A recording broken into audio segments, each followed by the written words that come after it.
Ya, berikutnya kita masuk ke gambaran umum COVID-19 ya. Kita kenalan lagi lebih dalam seperti apa sebetulnya COVID-19, agentnya ya, agentnya termasuk hostnya juga, bagaimana kita melakukan apa namanya, pengendalian setelah kita tahu ya. Kita tahu bahwa COVID-19 ini disebabkan oleh virus corona ya, atau coronavirus. Di dunia sudah ada 7, setidaknya ada 7 genus ya, atau famili coronavirus yang teridentifikasi menginfeksi manusia ya. Ada 4 genus yang utama, yaitu alfa, beta, gamma, delta. Yang parah itu yang menyebabkan kematian, sampai menyebabkan kematian itu ada yang di sebelah kanan ya, yaitu ada 3 SARS-CoV ya. SARS-CoV itu yang menyebabkan penyakit SARS waktu pandemi 2002-2003, itu angka kematiannya sampai 9%. Ini disebabkan oleh musang. Nah, kemudian yang kedua itu MERS, sampai sekarang itu masih ada. MERS itu di Timur Tengah, angka kematiannya masih tinggi, 35%. Kemudian yang ketiga yang saat ini sedang terjadi, yaitu COVID-19 ya. CFR-nya saat ini sudah turun ke 2,16% ya. Reservoirnya belum diketahui kalau COVID-19. Kalau MERS tadi unta ya, unta berpunuk satu. Kalau COVID-19 belum, sampai saat ini belum dengan tegas disebutkan reservoirnya itu apa. Tapi yang jelas ketika penyakit COVID-19 ini itu menyebabkan penyakit yang cukup berat untuk manusia ya. Jadi banyak bahkan sampai menyebabkan kematian itu tadi. Kalau yang sebelah kiri masih cukup ringan. Nah, kita tahu sempat ada rumor ya bahwa ada virus SARS-CoV-2 ini muncul varian baru yang katanya menjadi lebih bahaya dan sebagainya. Eee, karena sudah terjadi mutasi unik di gen-gen tertentu. Tapi ternyata setelah diselidiki dan setelah diperiksa sequencing, itu ternyata belum ada bukti bahwa varian-varian yang berubah tersebut ya, bermutasi tersebut terbukti menimbulkan keganasan atau kegawatan kepada pasien-pasien yang terinfeksi virus SARS-CoV-2. Jadi belum ada buktinya ya. Masih istilahnya masih sama-sama saja penyakitnya yang ditimbulkan, manifestasi klinisnya masih sama. Jadi tidak ada perbedaan sehingga lebih ganas ataupun mungkin ya sama sajalah. Nah, adapun yang virus SARS-CoV-2 yang muncul di Indonesia itu sudah di-sequencing oleh Badan Litbangkes, itu ternyata sampai saat ini genetikanya sudah ketemu ada sekitar 125 jenis virus di Indonesia. Jadi ternyata banyak sekali ya jenis virus SARS-CoV-2-nya. Itu sampai saat ini di Indonesia belum ditemukan adanya 17 mutasi unik tersebut. Mudah-mudahan tidak perlu ada mutasi unik lagi lah ya. Tidak perlu ada varian-varian baru lagi. Udah cukup yang ini saja sampai selesai ya, sampai selesai. Kita berdoa mudah-mudahan pandemi ini cepat selesai dengan virus yang tidak perlu bermutasi lagi ya. Nanti akan menyulitkan kita semua. Ya, ini yang perlu kita ketahui bahwa virus COVID-19 ini bentuknya seperti ini, ya, bentuknya seperti ini khas, ini bentuk corona. Corona itu bentuk mahkota, ya, bentuknya seperti ini. Itu terdiri dari lipoprotein ya, lipoprotein ada atau lipid atau lemak dan protein di sekitarnya. Ini hampir sama dengan bentuk virus-virus yang pada umumnya ada di apa namanya, dilingkupi oleh selubung lipoprotein. Kemudian yang tengah ini seperti benang, itu namanya benang-benang genetik ya. Benang-benang genetiknya ini diperiksa oleh PCR itu dicari ininya ya, dicari benang genetiknya ini, materi genetiknya ini ya. Sementara pinggirannya ini adalah yang menyebabkan virus ini menjadi menular, dan dia selama virus ini ada selubung ininya, lipoprotein yang sekitarnya ini, itu virus ini akan bisa hidup dan bisa berkembang biak. Nah, dia ini masuk ke tubuh kita itu sangat mudah eee, langsung nempel dengan namanya reseptor S2 ya, reseptor S2. Ini yang kenapa virus COVID-19 ini mudah sekali menimbulkan infeksi saluran pernafasan terutama. Karena ternyata diketahui reseptor S2 ini lebih banyak di paru-paru ya, itu seperti itu. Jadi makanya muncul keluhan-keluhannya, manifestasinya lebih banyak di infeksi saluran pernafasan. Walaupun saat ini akhir-akhir ini ada manifestasi lain yang membuat kita harus lebih waspada dan harus kita ketahui betul-betul bahwa itu merupakan salah satu dari gejala klinis virus COVID-19. Nah, ini yang menginformasikan mengenai lama virus bertahan di permukaan ya. Ini macam-macam, tapi ini juga tidak kaku. Hitungan-hitungan jam ini tergantung kepada suhunya. Suhu ruangan, suhu ruangan itu semakin panas itu akan semakin cepat mati si virusnya.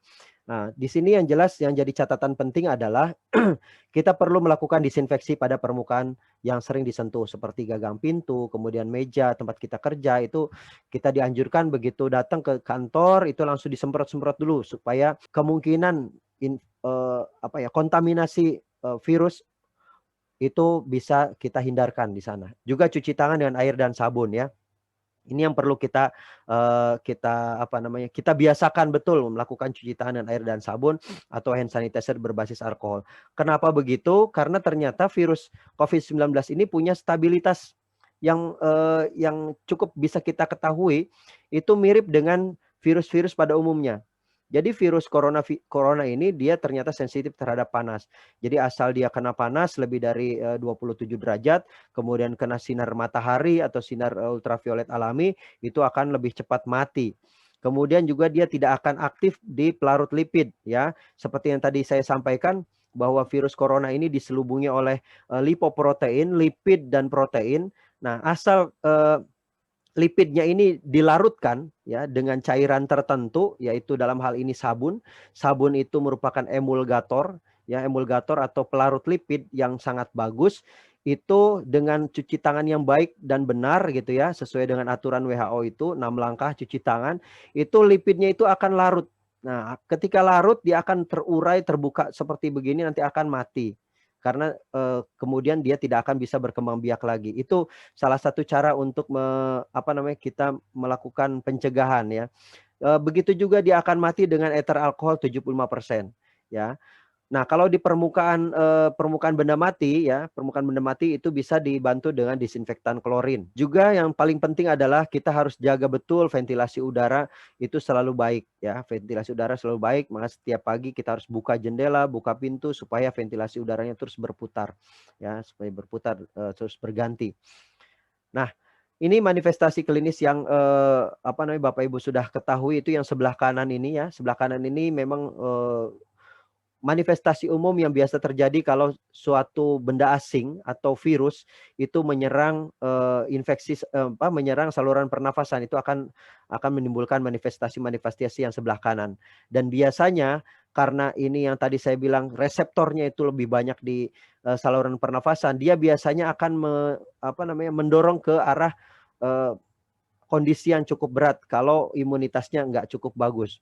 Nah, akhir-akhir ini muncul lagi manifestasi klinis yang khas lagi untuk COVID, yaitu hilangnya pembau atau anosmia dan hilangnya perasa. Ini yang menyebabkan jika ada orang yang kena ini, itu sudah langsung kita kategorikan sebagai suspek COVID-19.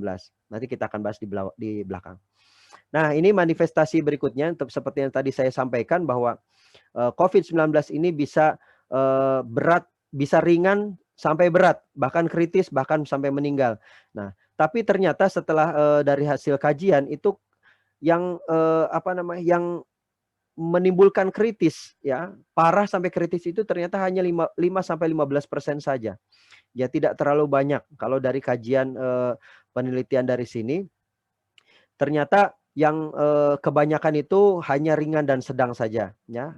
Ini diambil dari data di Cina ya, data di Cina bulan Februari 2020 kan Bapak Ibu sudah ketahui bahwa virus ini sudah menyerang lebih dulu di Cina itu sejak Desember. Jadi mereka sudah bisa mengeluarkan ini mengeluarkan perhitungan manifestasi klinis ini, dan tentu ini ternyata sampai saat ini pun jika kita kaji ya tidak akan jauh berbeda. Nah, yang menyebabkan ini kasusnya menjadi berat bahkan kematian itu kebanyakan orang-orang yang punya kondisi-kondisi penyerta. Ya, dari hasil penelitian secara global sampai bulan Maret itu ternyata kebanyakan 3 penyakit besar inilah yang paling banyak menyebabkan kasus kritis hingga kematian, itu hipertensi atau darah tinggi dan kardiovaskular dan diabetes.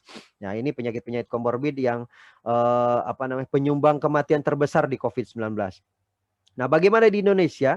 Ternyata di Indonesia itu juga tidak jauh beda. Baik untuk kasus konfirmasi maupun yang meninggal, itu ternyata banyak orang yang terkena kasus COVID itu lebih banyak orang yang punya komorbidnya hipertensi, diabetes, dan penyakit jantung. Tidak jauh berbeda dengan data yang tadi ya kan. Nah, begitupun kasus yang meninggal, ya, meninggal karena COVID juga sama. Nah, ini makanya ini PR buat kita semua, baik di fasiankes primer maupun rujukan. Ini begitu juga yang di rumah, itu perlu kita betul-betul aware terhadap orang-orang yang punya komorbid, paling tidak 3 penyakit besar inilah. Ini yang paling banyak di masyarakat, ya. Orang kita itu di Indonesia itu paling banyak orang hipertensi, diabetes, ya, penyakit-penyakit jantung. Nah, kalau orang sebelumnya sudah punya penyakit ini, tolong dijaga betul, dipantau betul, jangan sampai dia menjadi orang yang sangat rentan untuk tertular COVID-19. Makanya harus betul-betul dijaga dengan menerapkan protokol kesehatan yang betul-betul berdisiplin sekali. Ya. Nah, cara penularannya masih sama ya. Cara penularan masih sama dengan melalui droplet ya. Droplet melalui saluran nafas, baik melalui batuk, bersin maupun berbicara. Pada saat berbicara ini untuk orang-orang yang bergejala, dengan orang-orang yang bergejala. Juga kontak dengan benda. Ya, ini yang kedua ini sebutnya vomites ya, vomites ya. Vomites itu artinya kita menyentuh benda ya, menyentuh benda yang sudah terkontaminasi, kemudian tangan kita menyentuh segitiga wajah, yaitu mulut, hidung, mata, ya, segitiga wajah. Nah, jadi kalau misalnya sudah menyentuh benda-benda yang terkontaminasi kemudian menyentuh itu namanya fomites, dan itu berisiko untuk menularkan karena kita tidak tahu apa yang kita pegang itu apakah sudah terkontaminasi atau belum. Maka kita dianjurkan untuk cuci tangan. Nah, ini untuk yang simptomatis. Bagaimana dengan yang asimptomatis? Ya, kurang lebih sama lah ya, kurang lebih sama. Tapi dia memang tidak memproduksi droplet. Hanya mungkin dari pernafasannya itu bisa juga pada saat bicara, pada saat bernafas itu juga bisa berisiko menularkan. Nah, ini makanya kita dianjurkan untuk menjaga jarak 1-2 meter ya, cukup 1-2 meter karena droplet itu kan muncratan dari mulut kan. Muncratan dari mulut itu tidak akan jauh-jauh biasanya. Tidak akan jauh-jauh, tidak akan lebih dari 2 meter. Makanya kita tetap dianjurkan untuk menjaga jarak, hindari kerumunan karena biasanya pada saat berkerumun itu ada yang ngobrol, bernafas, itu membuat kita lebih berisiko lagi. Ditambah lagi tidak pakai masker ya, itu membuat kita lebih berisiko lagi untuk tertular. Terus bagaimana dengan informasi transmisi airborne? Nah, ini juga bisa pada saat-saat prosedur yang menghasilkan aerosol, misalnya di ruang OK ya, di ruang operasi dengan ventilasi yang nggak bagus, misalnya HEPA-nya mati ya, HEPA filternya mati, itu juga bisa berisiko untuk menularkan. Ditambah mungkin kita tidak tahu pakai APD yang lengkap, tapi ternyata ada yang bocor, itu juga bisa berisiko menularkan. Tapi memang transmisi airborne hanya di lingkungan-lingkungan tertutup dengan ventilasinya kurang baik ya. Biasanya itu pun bukan karena 100% airborne, biasanya kombinasi antara transmisi droplet dan kontak karena dekat gitu ya jaraknya. Seperti itu. Untuk masa inkubasi masih sama yaitu 14 hari ya paling lama. Nah, ini yang penting. Nah, ini cara penularan ini yang penting. Ternyata orang-orang yang ada gejala COVID-19 ya, itu ternyata ada masa presimptomatis. Jadi orang yang menjadi sumber penular itu ternyata dia bisa menularkan 2 hari sebelum dia sakit. Misalnya dia tanggal 1 dia ada gejala ya, batuk atau pusing misalnya. Kemudian misalnya bersin-bersin yang terindikasi dia sudah pernah kontak dengan kasus konfirmasi. Nah, 2 hari sebelumnya itu sudah menularkan. ya, sudah berisiko menularkan. Makanya ini harus jadi patokan penting. 2 hari sebelumnya itu ditanya dia kemana saja, dia sudah kontak dengan siapa saja. Ya, ini menjadi acuan untuk kita melakukan pelacakan kontak. Nanti di bawah kita jelaskan ya. Nah, itu seperti itu ya, risiko penularan untuk orang-orang yang dia bergejala. Terus bagaimana dengan yang tidak bergejala?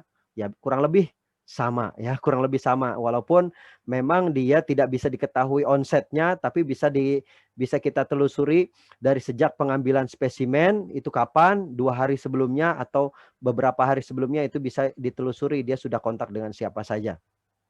Nah, kemudian grafik yang bawah ini apa? Nah, grafik yang bawah ini Bapak Ibu, ini yang sangat penting sekali Bapak Ibu harus pahami betul. Ternyata dari hasil kultur ya, ingat Bapak Ibu, virus itu untuk diketahui dia bisa bergerak, bisa berkembang biak, dia bisa menularkan itu dari kultur, tidak bisa dari PCR. PCR itu ingat tadi seperti yang tadi saya gambarkan, saya diperlihatkan di gambar virus tadi. PCR itu hanya melihat materi genetiknya. Materi genetik ini bisa keluar, ya, bisa keluar dan bisa beredar di mana saja di bagian tubuh kita, sehingga ketika di swab itu bisa dideteksi walaupun tidak ada bentukan virusnya. Tapi virusnya inilah ya yang bentuk bulat itu, yang ada coronanya itu yang bisa menularkan. Kalau masih ada bentuknya itu dia masih bisa menularkan. Tapi kita tidak bisa ketahui virus ini masih ada atau tidak kecuali di kultur. Nah, ada penelitian dengan meta analisis dari sekian ribu sampel ya, sekian ribu sampel kasus yang sudah ada onsetnya, jadi ada gejalanya, diketahui gejalanya. Itu diketahui ternyata diperiksa ya, ternyata virus ini itu sudah menghilang dan tidak ketemu lagi virusnya itu setelah hari ke-8. Ya, dari onset, dihitung dari onset. Ini orang yang punya gejala. Jadi hari ke-8 dari onset itu virusnya sudah tidak ada lagi. Nah, begitu pula ada ada penelitian yang lain, ternyata si virus ini sudah walaupun masih ada di hari ke-8, tapi dia sudah tidak bisa lagi berkembang biak. Ya, tidak bisa lagi berkembang biak. Jadi kalaupun bisa dibiakkan di kultur itu sudah tidak mampu lagi untuk hidup lagi. Tidak bisa lagi berkembang biak lagi si virus ini di hari ke-7 atau 9. Yakin tuh Pak? Iya, hasil penelitian kultur. Kalau nggak percaya silakan di kultur aja. Ya, silakan kultur diikutin ya sampai hari ke-8, hari ke-10. Tentu itu makan waktu sekali ya. Makan waktu sekali. Makanya kita baca dari rilisnya WHO ya, rilisnya WHO mengenai kriteria for releasing COVID-19 patient from isolation, itu bisa diketahui ini bulan Juni keluarnya. Ini bisa diketahui bahwa kita sudah bisa mengeluarkan kasus ya, mengeluarkan kasus konfirmasi setelah hari ke-10 ya. Karena itu sudah dipastikan virusnya tidak ada. Ingat sekali lagi, kalau kita mau patokannya ke isolasi, isolasi itu berarti mencegah penularan, berarti ada virusnya. Nah, virusnya ini sudah tidak ada setelah hari ke-8, artinya hari ke-10 sudah aman. Ya, jadi pasien itu sudah bisa dikeluarkan dari ruang isolasi, ditambah 3 hari dia bebas gejala. Jadi misalnya kalau hari ke-10 dia sudah bebas gejala, tambah 3 hari bisa dia keluar dari dari ruang isolasi atau selesai dia masa isolasi. Nanti kita akan bahas lebih lanjut di pencegahan dan pengendalian. Ini prinsip yang perlu difahami betul oleh Bapak Ibu sekalian, terutama oleh klinisi ya, oleh klinisi. Jadi betul-betul yakin oh ternyata memang sudah aman sebetulnya dikeluarkan dari ruang isolasi. Nah, ini mengingat-ingat kembali bahwa faktor risikonya seperti ini ya, untuk orang-orang yang komorbid itu risikonya besar sekali untuk bisa tertular bahkan menyebabkan kritis. Nah, untuk orang yang perjalanan kemudian pernah kontak dengan kasus konfirmasi dan sebagainya itu juga cukup besar risikonya. Ditambah dengan merokok, itu juga cukup besar faktor risikonya ya. Ya. Nah, ini untuk pemeriksaan laboratorium. Nah, seperti yang tadi saya sampaikan bahwa sampai saat ini gold standarnya adalah pemeriksaan RT-PCR ya, yaitu memeriksa selubung, memeriksa materi genetiknya yang ada di tengah ini ya, ada di tengah ini. Nah, itu menggunakan PCR. Ya. Untuk bisa dipastikan bahwa PCR ini efektif, itu perlu 2 kali pemeriksaan. Dari kasus suspek itu harus 2 kali pemeriksaan dengan jarak minimal 24 jam untuk mendiagnosis. Nah, kemudian bagaimana Pak kalau misalnya sudah lebih, apakah bisa dipakai untuk follow up? Nah, seperti yang tadi disampaikan di atas, virusnya itu udah mati di hari ke-8 ya. Hari ke-10 itu sudah bisa dikeluarkan dari ruang isolasi. Nah, untuk follow up itu bisa saja dilakukan tapi tidak efektif karena mungkin saja PCR ini hanya akan memeriksa materi genetiknya, tapi apakah virusnya masih ada atau tidak itu PCR tidak bisa melihat ya, tidak bisa melihat. Jadi rasanya menurut WHO ya, menurut WHO itu useless gitu ya, percuma saja kalau diperiksa follow up. Jadi seperti demikian, faktor apa namanya, alat untuk menularkannya juga sudah tidak ada. Nah, kemudian bagaimana dengan rapid test antibody? Rapid test antibody tidak bisa untuk diagnosis karena rapid test antibody ini kan dia hanya melihat bahwa orang ini sudah pernah terinfeksi atau tidak, ada antibodinya atau tidak gitu ya. Nah, dia bisa digunakan untuk keperluan penelitian.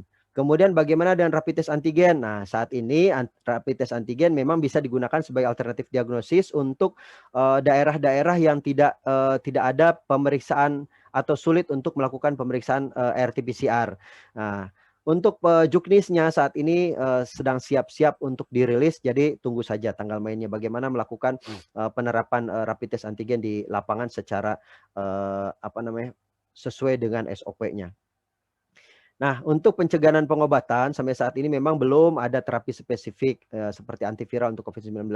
Seperti halnya penyakit virus yang lain ya, virus itu self-limiting disease. Jadi di waktu-waktu tertentu seperti yang tadi diceritakan di awal, virusnya itu mati di hari ke-8, itu dia akan apa namanya, limiting disease. Jadi hilang dengan sendirinya. Jadi akan sembuh dengan sendirinya.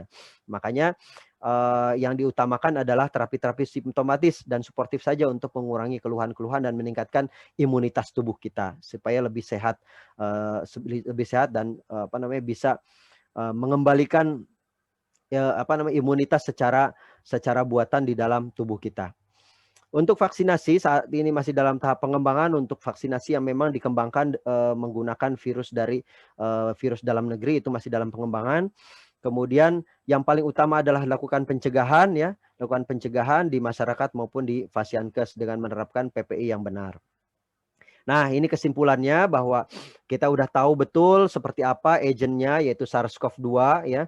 SARS-CoV-2 di mana dia punya masa laten lebih awal daripada masa inkubasi. Jadi masa inkubasi belum selesai, kemudian dia muncul onset ya, muncul onset. 2 hari sebelumnya dia sudah apa namanya, sudah ada risiko menularkan. Itu namanya masa laten. Ya, kemudian kelompok usia ketahui ini hostnya, kemudian penyakit-penyakit komorbid yang mungkin apa namanya, berisiko untuk jadi lebih rentan itu juga sudah kita ketahui tadi. Kemudian lingkungan-lingkungan seperti apa saja yang visible untuk apa namanya, menularkan ya, karena dia bisa menyimpan droplet beberapa waktu, itu juga sudah kita ketahui ya. Jadi kita betul-betul sudah mengetahui ketiga hal penting ini secara epidemiologi, maka kita akan mengetahui pula bagaimana cara kita melakukan pencegahan dan pengendalian dengan tepat dan benar. Nah, kemudian ada konsep herd immunity Bapak Ibu. Nah, konsep herd immunity ini sebetulnya sudah lama diterapkan dengan melakukan imunisasi pada penyakit-penyakit yang dapat dicegah dengan imunisasi seperti polio, campak, difteri dan sebagainya. Nah, ini sebetulnya prinsipnya adalah kita ingin meningkatkan proporsi masyarakat yang memiliki kekebalan, ya, baik alami maupun yang dilakukan vaksin. Nah, secara alami sebetulnya orang-orang yang sudah terkena COVID-19 ya, itu sudah punya kekebalan. Nah, tapi pasti jumlahnya tidak akan cukup di satu komunitas. Nah, ketika misalnya ini sudah kebal, ini sudah kebal, ini sudah kebal, ini sudah kebal, baik karena vaksin maupun dia sudah kena ya. Kemudian ada orang yang sudah apa namanya, tertular lagi masuk ke dalam komunitas ini, sementara masih banyak yang belum kebal, itu akan lebih mudah terkena lagi. Ini kalau bisa dicapai kekebalan secara komunitas akan lama. Makanya kita lakukan vaksinasi ya supaya supaya herd immunity ini terbentuk di dalam satu komunitas, sehingga orang-orang yang kebal di dalam satu komunitas itu menjadi banyak. Jadi orang-orang yang rentan, yang susceptible ini akan lebih mudah tercegah supaya tidak terlalu apa namanya, tidak secara langsung terkena dari orang-orang yang terkonfirmasi. Ya. Jadi bisa dibilang di sini ada vaksin merupakan salah satu alternatif paling aman dibandingkan kita menunggu semuanya terkena dulu ya. semuanya kebal dulu karena sudah terinfeksi. Nah, kalau misalnya dilihat dari grafik ini bisa dilihat di yang atas ya, di yang atas ini kita bisa lihat kalau tanpa vaksin ya, tanpa vaksin tuh terkena terus, jadi begitu udah kena antibodi muncul kebal, terus seperti demikian. Nah, kalau tidak pakai vaksin, ini yang kena tuh akan lebih banyak. Walaupun memang yang kebalnya jadi banyak, tapi harus nunggu banyak dulu yang kena gitu, banyak dulu yang tertular. Tentu ini akan makan waktu yang lama, jadi terlalu banyak komunitas yang dikorbankan. Makanya kita putus di sini di tengah-tengah ini ya, di tengah-tengah ini dengan vaksin. Ya, saat ini memang tidak tepat kita menggunakan diagram yang ini karena memang vaksinnya ditemukan di tengah-tengah ya. Nah, ini pengembangan vaksin COVID sudah sampai di uji klinis fase 3 juga untuk beberapa vaksin terutama yang saat ini sudah memasuki uji klinis fase 3 ya, yang sudah diterapkan beberapa hari yang lalu ya, dan sudah ada perizinan dari Badan POM. Nah, ini beberapa platform vaksin yang perlu Bapak Ibu ketahui ya, ada vaksin yang inactivated, ada yang dilemahkan dan sebagainya. Nah, ini tentu punya kelebihan dan kekurangan. Jadi Bapak Ibu tetap harus bisa mengetahui dan bisa menjelaskan kepada masyarakat mengenai kelebihan dan kekurangan vaksin ini. Jadi tidak bisa disamaratakan karena memang tipenya juga berbeda-beda ya. Tipenya juga berbeda-beda. Nah, kita sudah mulai menguji keampuhan vaksin Sinovac dengan melakukan vaksinasi pertama kali di tanggal 13 Januari kemarin dimulai dengan pertama kali Bapak Presiden ya, kemudian dilanjutkan oleh Menteri Kesehatan dan seterusnya para tokoh-tokoh di negeri ini ya. Nah, ini yang jelas slogannya adalah aman dan halal. Aman karena sudah ada sertifikasi Emergency Use of Authorization dari Badan POM dan halal dari Majelis Ulama Indonesia. Jadi sudah saat ini tidak ada yang perlu dikhawatirkan lagi. Walau demikian protokol kesehatan tetap wajib dilakukan. Ya, ini ya penyuntikan vaksin di hari pertama ya, dilanjutkan dengan tenaga-tenaga kesehatan. Nah, kalau boleh tahu di sini sudah divaksin semua belum tenaga kesehatan yang hadir di sini? Mudah-mudahan sudah semua ya. Sudah semua ya. Oke, nanti kita bisa diskusi lebih lanjut. Berikutnya ini beberapa informasi tentang vaksinasi yang resmi dan beberapa hoax yang mungkin muncul di masyarakat. Bapak Ibu bisa berpegang kepada informasi-informasi yang disampaikan di website ini ya. Nah, seperti itu. Karena banyak sekali hoaxnya saat ini ya. Saat ini banyak sekali hoaxnya, video-video lah, apalah segala macamnya. Ini perlu kita klarifikasi dengan menginduk dari hoaxbuster di sini.